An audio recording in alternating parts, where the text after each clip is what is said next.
Hey, welcome to my channel. I'm Stephanie Rubletz and I'm here to help you create a wardrobe that you love. Today we are adding lining to a Raglan sleeve unlined jacket.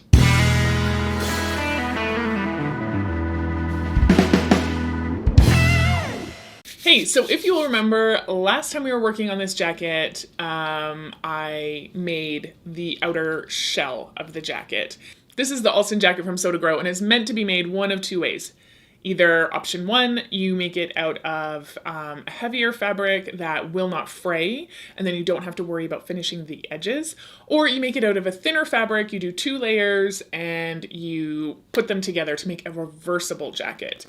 That's not the same thing as adding a lining. So I decided to sort of make an option 3 out of this because I'm trying to sew from my stash and use up fabric that I have. And I didn't really have fabric that fit either of those 2 options. So what I did is I used a thicker fabric that would have been better for the single layer flat felled seam version of the jacket, but because it was going to fray, I was either going to have to finish the edges with like a bias tape or something, which I wasn't really into, or I was going to have to put a lining in it. So the way that adding a lining to this is different than doing the reversible option is that because I am lining the thicker fabric version, I'm needing to make sure that my lining has extra ease in it so that I can have more mobility.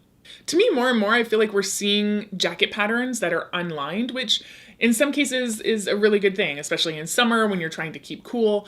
But where I think that sort of lets us down is our garments don't last as long then. A jacket will wear way better and way longer if it has a lining in it to protect those seams from getting too much friction and falling apart. Now, I have lined jackets before, but they've all had lining patterns. This does not have a lining pattern per se because the reversible jacket is the exact same pattern. So, this is going to be an adventure. This is not going to be one of those tutorials where it's like, oh, Steph has tons of experience at this and she's going to show me the best way she knows how to do it. No, I'm figuring this out as I go. And there are definitely lots of resources out there in how to create a lining pattern for a jacket. And I'm definitely going to be referencing those and using a lot of the same techniques. But what I find is like the basic instructions on how to line a blazer, I'm trying to apply that to something with a Raglan sleeve. So it's a little bit different. I feel like the swear jar is gonna get a few coins. All right, so I'm gonna start by copying out all of my pattern pieces onto some paper. Make sure when you do this that you label each pattern piece. I know you might think, I'll remember which is which, but you never do. So make sure you do that. Next, I am going to measure 1/4 inch out from the peak of the arm side and 1/2 inch up from the peak of the arm side. And I'm just going to take those 2 measurements and blend them both into the pattern piece.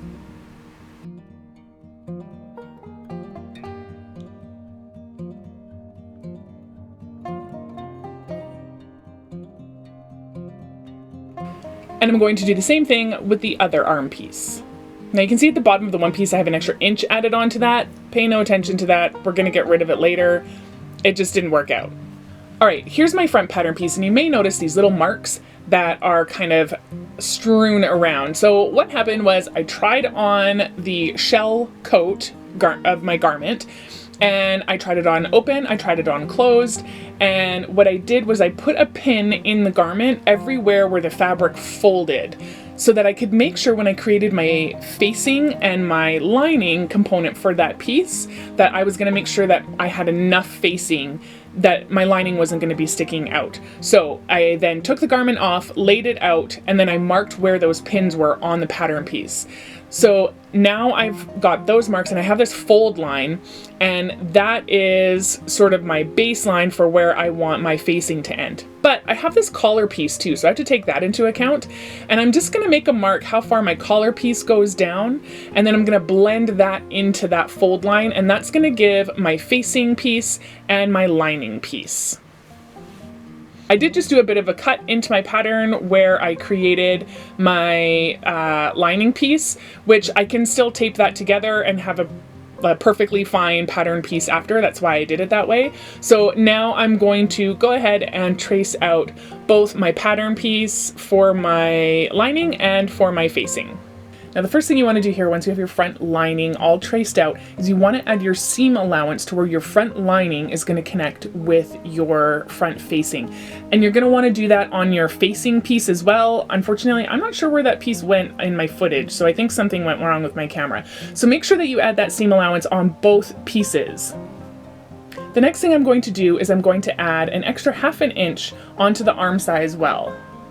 And I'm going to bring that out 1/4 inch as I did with the arm pieces. And then I'm going to follow that almost down the whole length of the garment.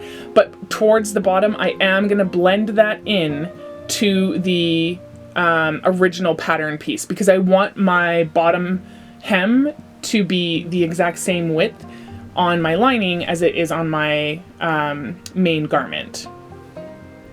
Again, pay no attention to that inch at the bottom of the piece. We're going to get rid of that later. Okie doke, let's take a look at the back now. Now, typically on the back pieces, there would be like a facing under the collar. But being that this is a Raglan sleeve, that's a little bit more complicated. And honestly, I tried the garment on and it didn't really seem like that was going to be shown at all. So I'm going to actually skip this step and hope that I don't regret it later. Once again, what I'm going to have to do is add ½ inch onto the arm side as I did to the front piece. I'm going to also do the 1/4 inch out from that peak. And I'm going to bring, sorry, my big head's in the way here. I'm going to bring that 1/4 inch all the way down, and then I'm going to blend it in towards the bottom of the pattern piece. Right now I'm just marking it with a pen, but I'll go over it with my marker so that you can see it better. All right, now the next thing I'm going to do is add ½ inch onto my arm side as well. Now for the back seam, I need to add a full inch onto the back, which does mean that by the time the two pieces are together, your back piece is going to be a full 2 inches wider in the lining than it is in the main garment. And again, I've just blended that down into the main pattern piece by the time it gets to the bottom of the garment. There we go. That's what we're doing to the back. Now I need to cut all of my facings. So I'm going to make sure that I use, for my front lining, I'm going to use obviously the piece that I created because there is no regular lining piece for that. And I'm just going to trace the bottom of the front lining, the back lining, the front arm, and the back arm. I'm creating fairly thin facing pieces here. You can go thicker if you want. I was kind of more just worried about the amount of fabric that I had left. So I'm going to go ahead and do this for all of my facing pieces. So what I'm doing with each one is I'm tracing out the bottom of the pattern piece, and then I'm just measuring 1.5 inches up and drawing a straight line. And it's not difficult. All right, so there we are. I have my 4 facing pieces, my front, my back, and my 2 sleeve facings. All right, so here is my front lining. Ooh, I need to iron that. There we go, that's better. And I've got this gross grain, I don't know if I'm saying that right. I have this ribbon. It's 1.5 inches wide, so I folded it in half. And I'm going to do a little ribbon detail between my facing and my lining. I've never actually done this before, so this is more of just an experiment than anything else. I have seen where the ribbon is used as a bias tape on the thicker fabric and then it's just placed on top of the lining, and I've also seen it where it sort of works as like a little flange like I'm doing here. So yeah, this is more just an experiment for me. Now when I'm pinning my ribbon onto my lining, I'm making sure that I'm sort of trying to stretch the lining so that it's straight rather than trying to stretch the ribbon so that it's curved. And yes, that's going to make my lining pucker right now, but I'm okay with that because I'm going to give release cuts in my ribbon later, and that will help it all lay flatter. I'm hoping. Fingers crossed. Once I get around the corner, then it's a straight shot to the bottom. Once I've got this all pinned, I'm going to go ahead and baste stitch this on. All Alright, so here we go, and I've got everything kind of pinned on. Now, remember when I said I'm going to cut that extra inch off the bottom? Well, here's the thing. The instructions I was following told me to put an extra inch on the bottom of my lining pieces, and I was like, well, I don't know if I agree with that, but I'd rather have too much fabric than too little. So I had cut all of my lining pieces with the extra inch on the bottom, but here I am, I'm just lining it up. I've got everything kind of all pinned together.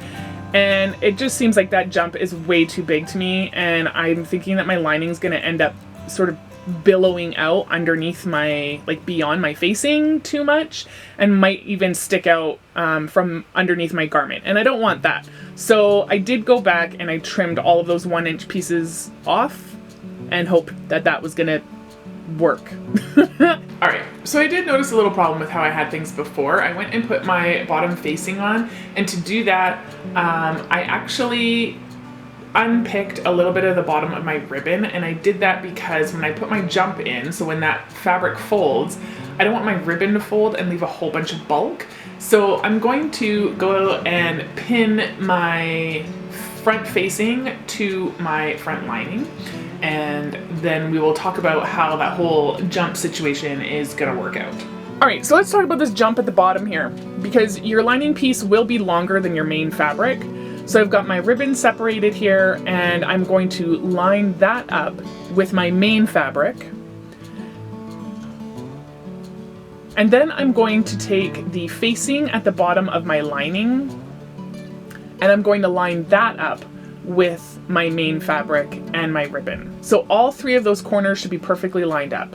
And then you can see I'm left with kind of like this little bubble because my lining is longer. That's part of the extra ease that you need in your lining. So I'm just gonna fold that down and pin that as well. And you're not even really gonna notice that on the inside of the garment. I'll point it out to you later so that you can see that it's there, but it's just part of the anatomy of a jacket.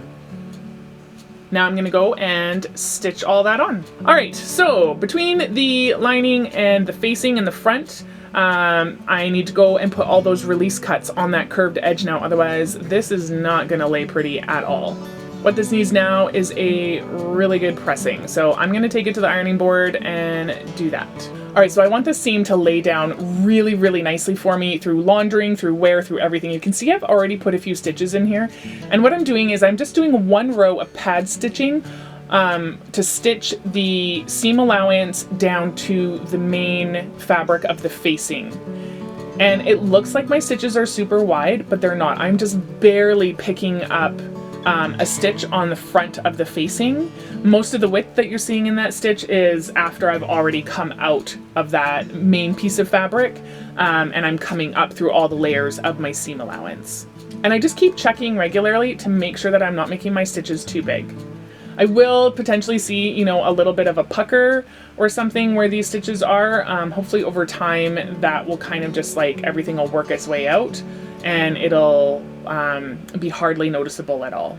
And there you go. You can hardly see the stitches. You can mostly just see a little bit of a pucker where the stitches are. You can see that I've gone all the way from one side to the other, so I'm not gonna have to worry about this ever. It's just gonna stay beautiful. At the bottom, you can see where I've got that jump that we put in there, and it just sort of folds in on itself, so you really don't notice the extra bit of fabric that's there at all. All right, here I have my linings with my facings attached. I have my front arm pieces, my back arm pieces, and my back piece, and everything has been pressed down nicely. All right, so remember that extra inch that we added onto the back pattern piece? We need to deal with that now. So I've got my ruler here, and I'm going to place a pin into my fabric 1 inch on either side of my center seam. Then I'm going to fold in each pin into the center seam, and I want it basically right on top of the seam, and then I'm going to replace my pin. Now I'll do the same with the other side, creating a box pleat. And then I'm just going to baste across that. And there we go. So all of my pattern pieces are ready to go. They're ready to be assembled. And basically assembly is the exact same as when I made the outer garment. So if you want to follow that, you can go back to the other video. I'll link it below, but I really don't see the point in doing all of that all over again. So here it is. Everything has been all stitched out. All the seams are together. There's the little box pleat. At the top, there's a little jump. At the bottom, everything's looking great. The whole thing is stitched except I have left the bottom of just one of the arms. I've left a good size gap unstitched. You want to leave a minimum of 6 to 8 inches, but feel free to leave it bigger. Okay, here's my favorite part. We're gonna bag this sucker. Oh my gosh, it's so exciting because it doesn't seem like this should work, but then it totally works. All right, so I'm gonna take my lining layer, have that laid out, and I'm going to lay my outer garment on top with right sides together. And I'm going to pin all the way around the entire garment. As I do this, I'm making sure that I line up all of my seams. I want everything to line up really, really nicely. You don't want anything pulling funny, so definitely make sure that each of your seams lines up exactly. If something's going hinky on you, then make sure you unpin it and try it again. Try and get those seams lined up perfectly. All right, I'm gonna carry on and I'm gonna pin all the way around this, and then I'm gonna go and stitch all the way around this. All right, here we go. The main garment is together, the lining is on one side, the outer garment is on the other, right sides facing together, so you should be able to see all your seams. Now, on each side, what you need to do is you need to pull your lining arm and your main arm out. You want to make sure nothing is twisted, that your seams are where your seams are supposed to be, and there's absolutely no twists or turns or anything that's going to mess you up later. All right, what I'm going to do is I'm going to take both of my cuff pieces and I'm going to push them together so that I can have right faces side by side, and then I'll pin around. All right, I'm going to start by matching my top seams because we always want our seams to match. Then I'm going to match my bottom seams. Then I'm going to pin in between those. And again, making very sure that I'm putting right sides of the fabric together. Once this is all pinned out, I'm going to go and sew all the way around it, and then I will repeat that on the other sleeve. All right, here we go. Both of my sleeves are sewn together. My garment is completely sewn all the way around. Now, before I can turn this, I need to go around and just trim all of the corners on my garment. Okie dokie, now remember that hole in the arm? Stick your hand in it and grab a handful of jacket and pull it through. And just keep pulling. Make sure that you get those arms pulled right side out. And we have a jacket. What? Wizardry! Oh my gosh! All right, next thing we need to do is I'm just grabbing like a paintbrush handle and I'm putting my hand back inside the garment to really push out those corners, make them nice and crisp. And as I do that, I'm gonna secure it with a pin so that everything will stay nice and folded out properly until I can get it to the iron and press it. And I'm just going to keep doing that all the way around that outer seam so that I can get that all nice and folded out and looking perfect. Once I pin this all the way around, I'm going to press it and then I'm going to follow the instructions for the reversible jacket and I'm going to top stitch all the way around. All right, now before we sew this opening up in the arm, I want to put a couple of chain tacks just in the underarms of the garment. And that's just gonna hold the lining sort of in place when you're pulling your arm out of your jacket. So I've got some needle and thread here and I've got a knot at the bottom of my thread. And I'm just going to push that through the intersection of where the underarm and the side seam and that whole business meets right in the armpit. I'm going to bring my needle through a second time so that I'm creating a loop across from my needle thread. And then I need to switch it because that's just the way my hands work. Now what I'm going to do is I'm bringing my needle thread through the loop and grabbing it so that it makes a new loop.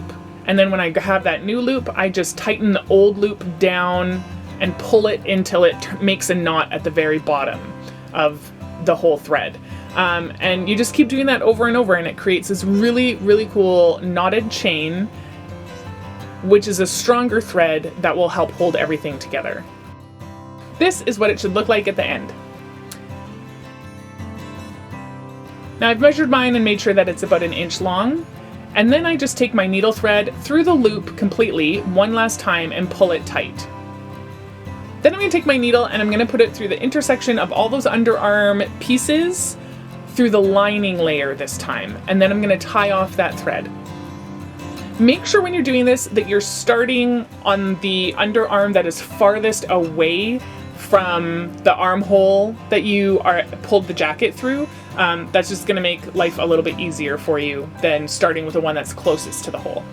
Now I can sew up that hole. As you can see, I've pressed my seam allowances, and that just makes it a lot easier to keep your seam running straight. And I'm just using a ladder stitch to bring this together.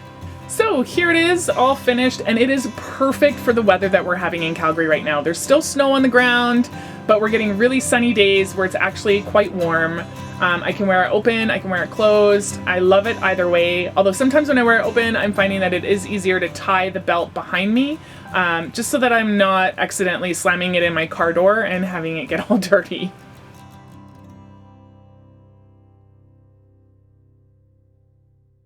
All right, there you have it. I hope that you learned as much as I did today, and I certainly did. I had a lot of fun doing it. I hope you had fun watching it, and now I am going to take my swear jar and go out for lunch. All right, do all the things if you haven't already. Give this video a like if you did like it. Make sure you subscribe below if you haven't already, and I'll see you next time. Fun with me, and here comes another bus. It's gonna be noisy. Okay. Teenage Mutant Ninja Turtles.